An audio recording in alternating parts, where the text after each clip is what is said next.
Jimin, তোমার কি মনে আছে একটা আপু চিল্লায় চিল্লায় কান্না করে বলেছিল, হে পার্ক জিমিন, তুমি কি জানো আমার মা তোমাকে আমার জন্য পছন্দ করে রেখেছিল নববর্ষের আগের দিন।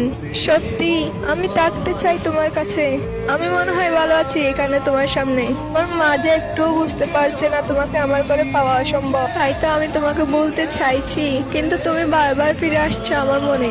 আমি তোমাকে বলতে চাই কিন্তু পারছি না। আমি কি করলে তোমাকে বলতে পারবো বলো জিমিন? এই কথাগুলো কত যন্ত্রণা নিয়ে এই আপুটা বলেছিল বাবু। তাদেরকে আমরা আজও হারিয়ে ফেলাই নাই, তবুও তাদেরকে হারিয়ে ফেলার যন্ত্রণা কতটুকু ভয়ঙ্কর। তারা সবাই একদিন আমাদের থেকে হারিয়ে যাবে। ওই আপুটা তো তার মনের কথা জিমিনকে বলতে পেরেছে, কিন্তু আমাদের তাও ভাগ্যে নাই মনের কথা বলার। একদিন তাদেরকে হারিয়ে ফেলবো, তখন আমাদের কি হবে? তখন তো বেঁচে থেকে আর মরার মতো লাশ হয়ে থাকতে হবে। তাদেরকে না পাওয়ার যন্ত্রণা দুমড়ে মুচড়ে শেষ করে দিচ্ছে, কিন্তু কিছু করার নাই, এটা মেনে নিতেই হবে। এটা আমাদের আর্মিদের জীবন।